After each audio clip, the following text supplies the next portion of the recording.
Julian Lennon. Un nom marqué par l'héritage, la douleur et la résistance silencieuse. Fils de l'un des musiciens les plus emblématiques de l'histoire, Julian est né dans un monde déjà en proie à la Beatlemania. Mais derrière le glamour de la célébrité de son père, John Lennon, se cachait une enfance marquée par l'absence, le rejet et des blessures émotionnelles jamais complètement cicatrisées. Alors que le monde entier regardait John tomber follement amoureux de Yoko Ono, Julian, son fils né de sa première épouse, Cynthia, voyait sa place dans le cœur de son père se réduire.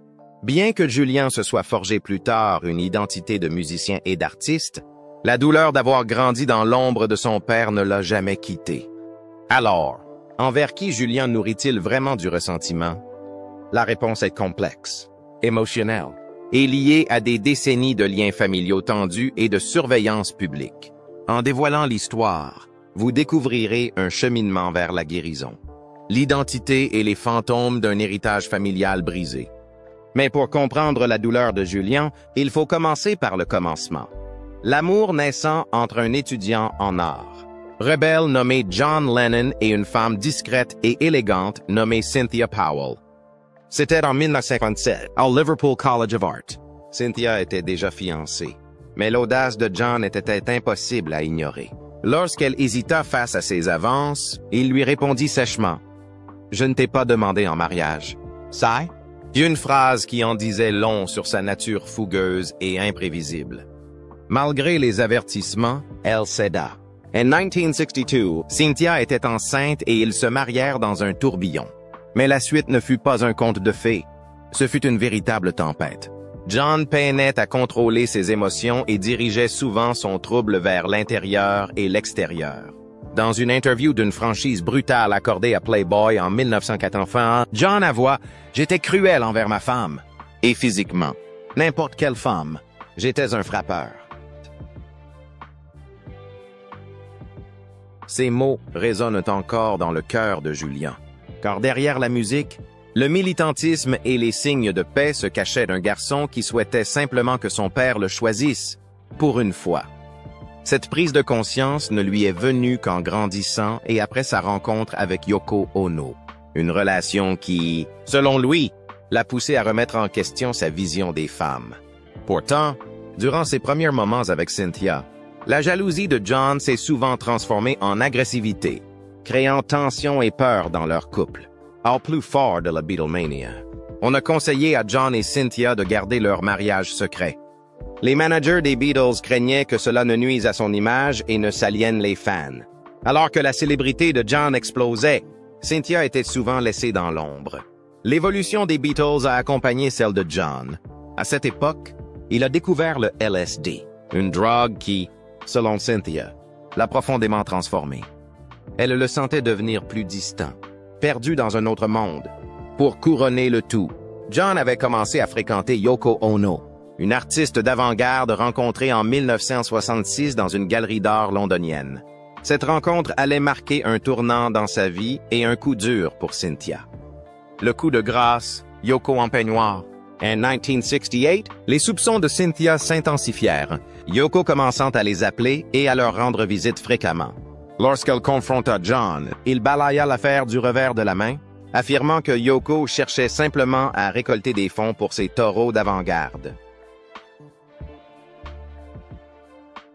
Mais alors que Cynthia était en vacances en mai 1968, les choses prirent une tournure dramatique.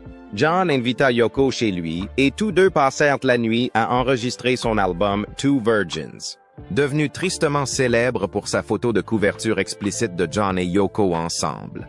Cette nuit-là, à l'aube, John et Yoko se rapprochèrent encore davantage, et le matin marqua un nouveau départ pour leur relation, et le début de la fin du mariage de John avec Cynthia. À son retour de vacances, Cynthia fut accueillie par un spectacle inattendu et douloureux. Yoko était chez elle, vêtue du peignoir de Cynthia, sirotant du thé avec John comme si c'était la chose la plus ordinaire. La réaction de John fut tout aussi surprenante. Il leva simplement les yeux et dit « Oh, salut !» Choqué et blessé, Cynthia quitta la maison pour aller chez des amis. L'incident la laissa sous le choc, mais le véritable chagrin allait survenir peu après. Pour couronner le tout, Alexis Martis, alias Magic Alex, ami des Beatles et ingénieur du son, prétendit avoir passé la nuit avec Cynthia après qu'elle eut quitté John et Yoko ce soir-là. Des semaines plus tard, Martis a jeté de l'huile sur le feu en annonçant à Cynthia que John souhaitait divorcer et prévoyait de demander la garde de Julien pour infidélité présumée. Bien que John ait initialement formulé ses allégations, il a finalement accepté de laisser Cynthia demander le divorce pour les mêmes motifs, ce qui a abouti à un accord à l'amiable. Il lui a versé 100 000, une modeste annuité et la garde de Julien, un dernier adieu et le nouveau départ de John. La fin du mariage de John et Cynthia symbolisait non seulement un chagrin personnel, mais aussi un nouveau chapitre de leur vie. Cynthia, en repensant souvent, pensait que la consommation de LSD de John avait progressivement fait perdre tout intérêt à son mari, marquant le début de la fin. Sa place dans la vie de John est devenue douloureusement évidente lors d'un incident au pays de Galles, lorsqu'un policier ne l'a pas reconnu comme membre du groupe et l'a empêché de monter dans un train avec les Beatles. Ce moment a reflété pour Cynthia l'éloignement qu'elle avait pris de la vie publique et personnelle de son mari. Peu après le divorce, la relation de John et Yoko s'intensifia encore. En 1969, quelques mois seulement après leur séparation, John épousa Yoko, marquant le début d'une des relations les plus marquantes de l'histoire de la musique. Ils resteront ensemble jusqu'à la mort tragique de John en 1980. Le 8 décembre 1980, un fan obsédé, Mark David Chapman, doit John par balle devant son domicile new-yorkais, un événement tragique qui choqua de nombreuses personnes, dont Yoko. Transporté d'urgence à l'hôpital, il fut déclaré mort à son arrivée, laissant le monde et Yoko dans un état de dévastation. Les actes de Chapman étaient d'une préméditation effrayante. Il ne prit pas la fuite, mais attendit calmement, lissant la trappe-cœurs, jusqu'à l'arrivée de la police qui l'arrêta. Depuis ce jour, il est derrière les barreaux, la libération conditionnelle lui ayant été refusée à plusieurs reprises. Si Yoko continue de perpétuer l'héritage de John, ils eurent un fils, Sean, quoi, à bien des égards, incarnait la nouvelle vie que John avait choisie après son mariage difficile avec Cynthia. Et Julian Lennon, le parcours d'un fils des Beatles. Grandir comme fils de John Lennon a été un mélange de magie, de gloire et de difficulté. Né John Charles Julian Lennon, le 8 avril 1963 à Liverpool, Julian est né dans l'ombre de la renommée grandissante des Beatles. Son père, John, lui a donné le prénom de sa mère, Julia Lennon, décédée des années avant sa naissance. Enfant, il a été entouré de figures emblématiques et a même eu comme parrain le manager des Beatles, Brian Epstein.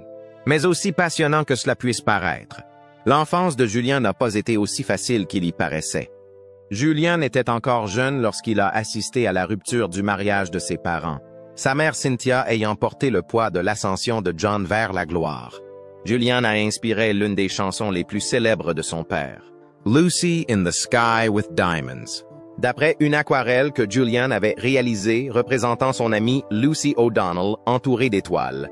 La jeune vie de Julian a peut-être été illuminée par cette rencontre avec la célébrité. Mais ce bonheur n'a pas duré longtemps. À seulement 5 ans, le mariage de ses parents s'est terminé après que John a quitté Cynthia pour l'artiste japonaise Yoko Ono. Le divorce a bouleversé Julian, qui a grandi la plupart du temps loin de son célèbre père. Paul McCartney, comprenant la douleur que Julian traversait, a écrit « Hey Jude » pour le consoler. S'appelant initialement « Hey Jules », McCartney a changé de nom, pensant que Jude était plus facile à chanter. Le lien de Julian avec son père est resté compliqué. Mais des moments comme ceux-ci ont laissé entrevoir l'amour profond que les autres lui portaient, l'école et l'amour de l'art. Après le divorce de ses parents, Julian est resté avec sa mère Cynthia, qui a fait de son mieux pour lui créer un environnement stable. En 1974, Julian a fréquenté la Kingsmead School à Hoylake, en Angleterre. Peu de temps après, sa mère se remariant, ils déménagèrent au pays de Galles et il fréquenta la Ruthin School, un pensionnat privé du Denbighshire, au nord du pays de Galles.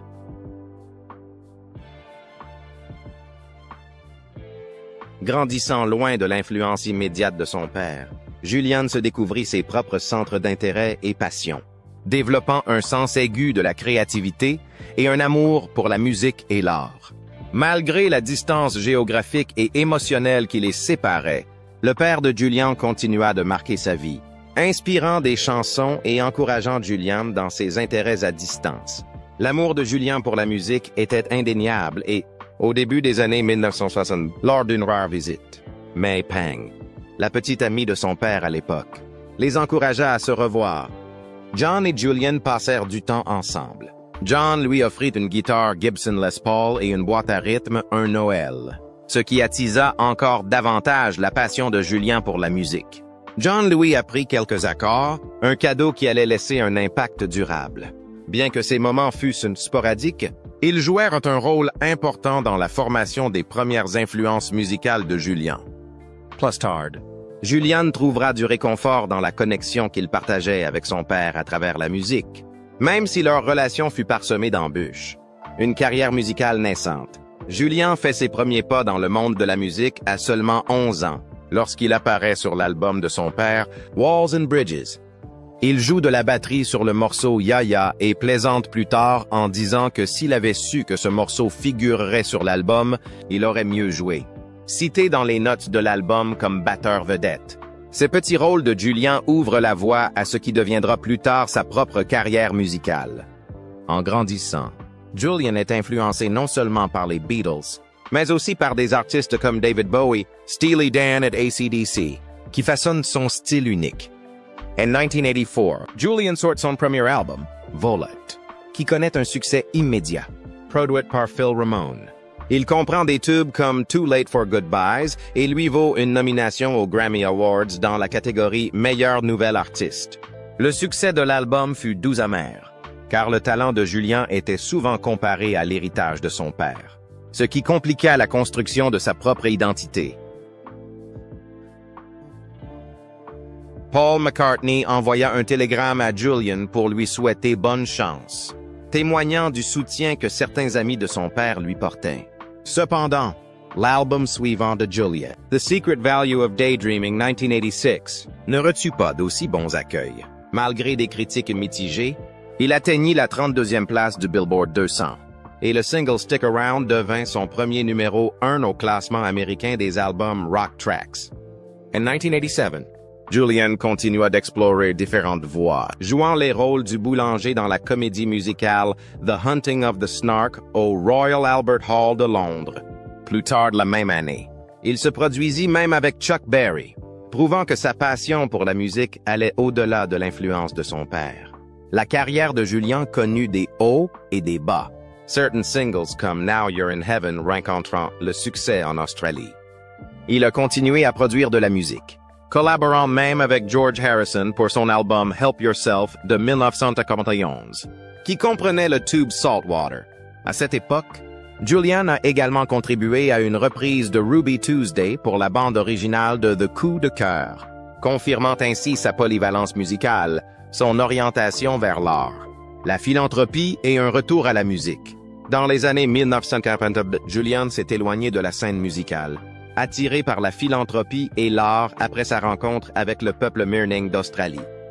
Inspiré par leur sagesse et le lien qu'il ressentait, Julian s'est tourné vers des causes qui lui tenaient à cœur. Malgré des rumeurs occasionnelles selon lesquelles il pourrait rejoindre les Beatles restants pour une reformation, Julian est resté indépendant, refusant de succéder à son père.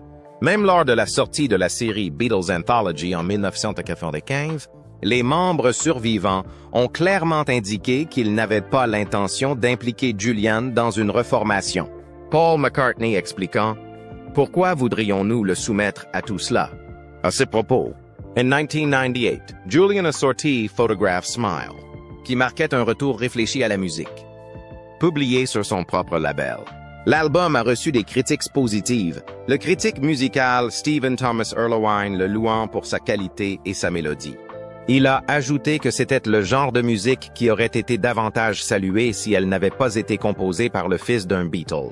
Julian a continué d'explorer de nouvelles voies, enregistrant même une version de When I'm 64 pour une publicité pour l'assurance Allstate en 2002. En 2009, il a revisité Lucy in the Sky with Diamonds d'une manière originale en publiant un titre hommage intitulé Lucy, inspiré par Lucy Vauden, née O'Donnell, l'amie d'enfance qui avait inspiré la chanson originale. Julian a honoré sa mémoire avec cette chanson, reversant 50% des recettes à Lupus Research. Il a également continué à travailler sur des projets en ligne, prouvant que sa créativité allait au-delà de la musique traditionnelle. Le parcours de Julian a pris fin en 2011 avec la sortie d'Everything Changes, un album qui a ensuite été documenté dans Through the Picture Window, un film qui retraçait son processus créatif et incluait des réflexions d'icônes de la musique comme Steven Tyler et Bono. Le documentaire est également devenu une application, montrant comment la vision artistique de Julian et la technologie moderne pouvaient s'harmoniser harmonieusement. En 2022, il a sorti Jude, un titre d'album qui a une signification personnelle. Tirant son nom de la chanson Hey Jude, écrite par Paul McCartney pour réconforter Julian lors du divorce de ses parents. Jude symbolisait le cheminement de Julian vers l'acceptation de soi. Les thèmes de l'album se concentraient sur des difficultés tant intérieures que globales, abordant des problèmes auxquels il avait dû faire face au cours de ses 3 décennies d'écriture. En repensant au titre, Julian a déclaré « Appeler Jude a été pour moi un véritable passage à l'âge adulte, une véritable prise de conscience de qui je suis. » En 2024, Julian revisite ses premiers morceaux en sortant une version remixée de « I Should Have Known » avec Spike Stent. À ce propos, Julian confie « Cette chanson a toujours été l'une de mes préférées. Je voulais redonner vie au monde. » Cette sortie marque un nouveau chapitre de son parcours créatif, démontrant que l'art de Julian Lennon, bien que lié à jamais à l'héritage de son père, continue d'évoluer à sa manière. Voilà pour la carrière de Julian et tout ce qu'il a accompli dans la musique. Mais qu'en est-il de sa relation avec son père, John Lennon, et sa belle-mère, Yoko Ono? Le lien complexe qui unissait Julian Lennon à son père. Pour Julian, grandir en tant que fils d'une icône de la musique n'a pas été facile. John Lennon était une personnalité publique qui prêchait la paix et l'amour au monde. Mais ce message n'a pas toujours été compris par son fils. Leur relation était marquée par l'absence, la colère et la recherche de connexion, tandis que Julian cherchait sa propre identité. Voyez-vous, la relation de Julian avec son père était complexe, et il n'hésitait jamais à en parler. Lorsque John a été tué en 1980, Julian a ressenti un mélange d'émotions, tristesse, colère et ressentiment. Des années plus tard, il a exprimé sa frustration en disant « Je n'ai jamais vraiment voulu savoir la vérité sur la façon dont papa était avec moi. On disait des choses très négatives sur moi, comme quand il disait que j'étais sorti d'une bouteille de whisky un samedi soir. » Ce genre de choses, vous vous dites « Où est l'amour là-dedans? » Julian admirait aussi Paul McCartney, passant souvent plus de temps avec lui qu'avec son propre père. En repensant à ces années, Julian a confié « Paul et moi passions beaucoup de temps ensemble, plus que papa et moi. Nous étions très amis, et il semblait y avoir beaucoup plus de photos de Paul et moi en train de jouer ensemble que de mon père et moi. » Ce conflit n'était pas seulement une question de temps ou d'attention. Pour Julian, l'image publique de John, défenseur de la paix et de l'amour, était une forme d'hypocrisie. Il a un jour confié au Daily Telegraph « Je dois dire que, de mon point de vue, je le trouvais hypocrite. Papa pouvait parler de paix et d'amour à voix haute, mais il ne pouvait jamais les montrer à ceux qui comptaient le plus pour lui, sa femme et son fils. Ce n'était pas facile à accepter, et Julian en était resté conscient pendant des années. Il a admis plus tard que maman était plus amoureuse que papa.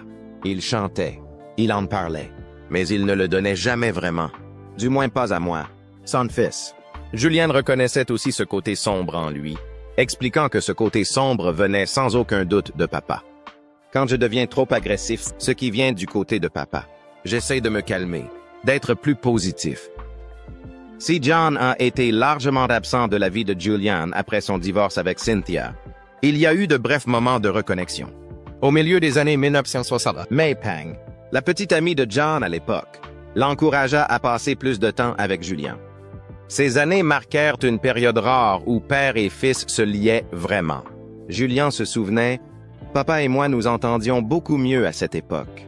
Nous nous amusions beaucoup, rions beaucoup et passions de bons moments en général lorsqu'il était avec May Pang. » Pour Julian, ses souvenirs avec son père comptaient parmi les plus heureux dont il se souvienne. Ils étaient emplis de rire et d'une chaleur qu'il avait rarement connue auparavant. Mais cette période heureuse ne dura pas, et John retourna bientôt auprès de Yoko, ne laissant à Julian que des souvenirs de ces moments heureux et fugaces. Pardon et aller de l'avant. En 2009, Julian réfléchit à ses sentiments passés envers son père et partagea son cheminement vers le pardon. Il révéla que la colère et le ressentiment avaient constamment assombri sa vie. Mais créer de la musique, en particulier des chansons comme Lucy, lui a offert un exutoire à la guérison. Il a dit « J'ai réalisé que si je continuais à ressentir cette colère et cette amertume envers mon père, je serais constamment dans un état d'esprit sombre toute ma vie. » Après l'enregistrement de la chanson Lucy, presque par nature, il m'a semblé juste de boucler la boucle, de pardonner à mon père, d'oublier la douleur, la colère et l'amertume, et de me concentrer et d'apprécier les bonnes choses. L'écriture est devenue une forme de thérapie pour Julian, lui permettant d'aller de l'avant d'une manière inattendue. Pour la première fois, il a ressenti un véritable sentiment de pardon, ajoutant « Cela m'a aussi permis d'accepter mon père et les Beatles. » Ce cheminement vers le pardon, cependant, n'a jamais été facile. Il l'a décrit comme un processus, auquel il revenait sans cesse lorsqu'il revisitait ses sentiments envers son père. Et même après des années, il admettait parfois que le pardon total était encore difficile à obtenir, révélant qu'il fallait un effort constant pour se libérer des blessures passées. En réfléchissant à un héritage complexe, le cheminement de Julian pour comprendre son père est resté complexe, même en vieillissant. À 48 ans, il évitait encore l'idée du mariage et de la famille, expliquant dans une interview en 2011 que sa réticence venait de sa volonté de ne pas répéter les erreurs de son père. « Mon père était jeune et ne savait pas ce qu'il faisait. C'est la raison pour laquelle je n'ai pas encore eu d'enfant. Je ne voulais pas faire la même chose. Non, je ne suis pas prêt. Je veux d'abord savoir qui je suis. » Cette introspection a montré à quel point les actions de son père l'ont profondément influencé, le conduisant à s'interroger sur sa propre capacité à fonder une famille. Des années plus tard, Julian a regardé le documentaire Get Back des Beatles, qui a ravivé des souvenirs de son père sous un jour différent. En observant la jeunesse et le sens de l'humour de John, Julian s'est retrouvé à renouer avec l'homme dont il se souvenait de son enfance. Je me souvenais de lui enfant.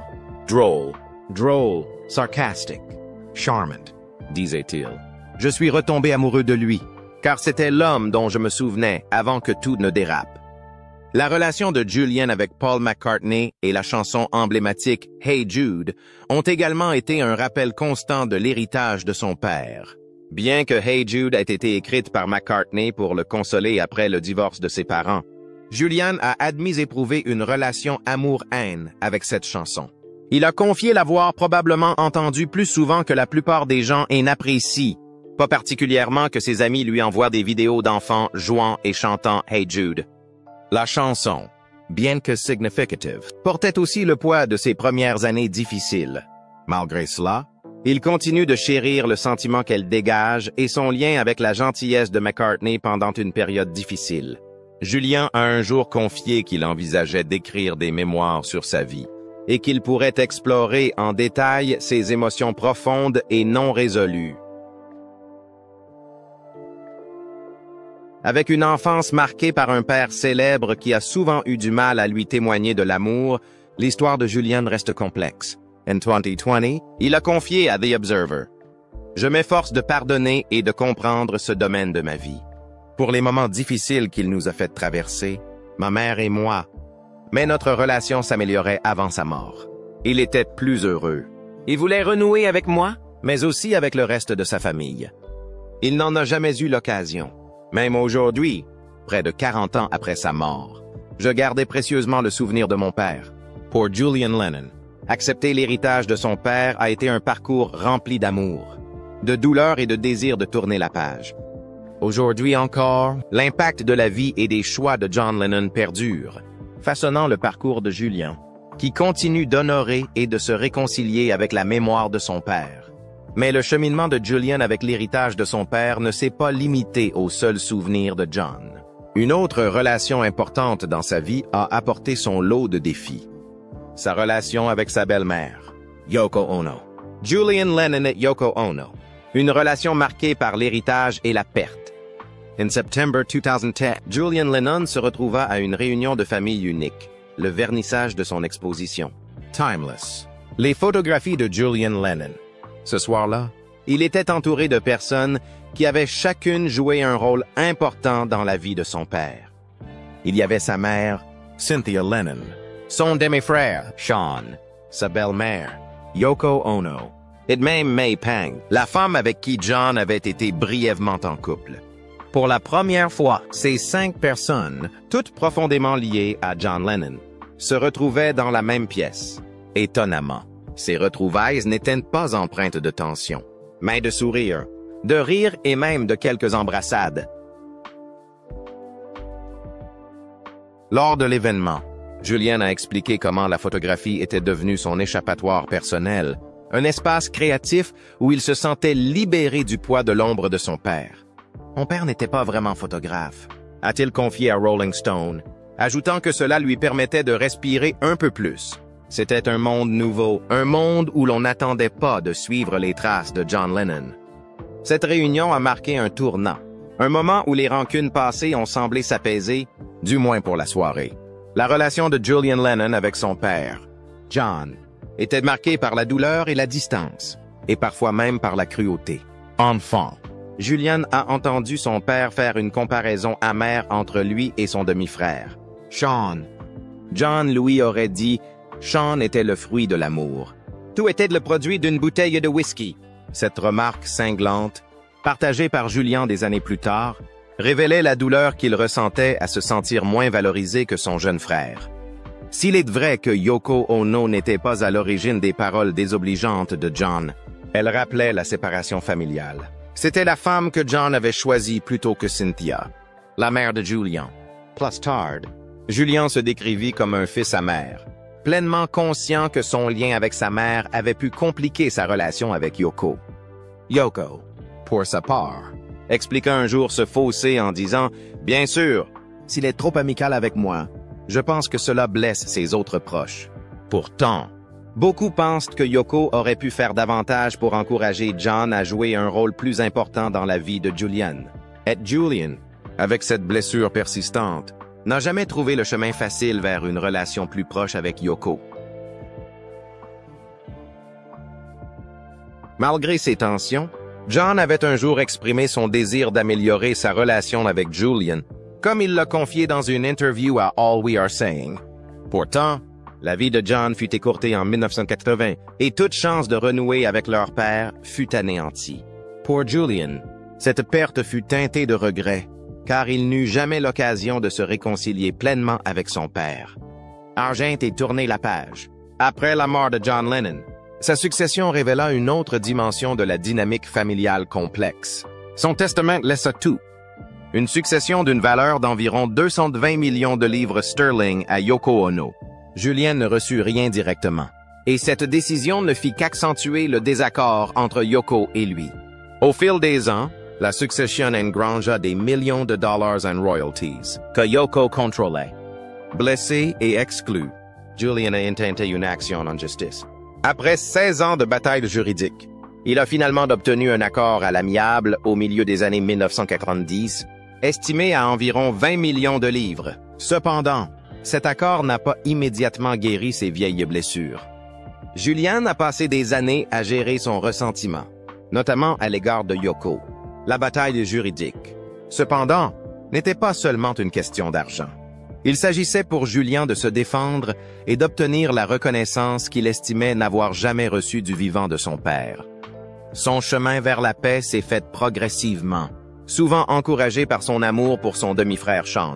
Lors d'une interview, Julian a confié « Je pense que le point clé de tout cela, pour moi du moins, a été Sean. Si j'ai blessé la mère de Sean, alors j'ai blessé Sean. » C'est une façon détournée de voir les choses. Mais comme j'aime tellement Sean, je ne veux pas lui faire de mal. Cette prise de conscience lui a permis de laisser le passé derrière lui et de trouver le moyen de se libérer pour Sean. Aujourd'hui, la relation de Julian avec Yoko Ono reflète son lien avec son demi-frère. Et même si certaines blessures ne guériront peut-être jamais complètement, l'amour de Julian pour Sean lui a apporté un sentiment de paix, même avec Yoko. Son parcours avec elle continue d'être façonné par la guérison des souvenirs et par l'héritage familial unique qu'ils partagent. Selon vous, comment la relation compliquée de Julian avec son père a-t-elle influencé son cheminement vers la paix et la guérison avec Yoko? Partagez vos impressions dans les commentaires ci-dessous.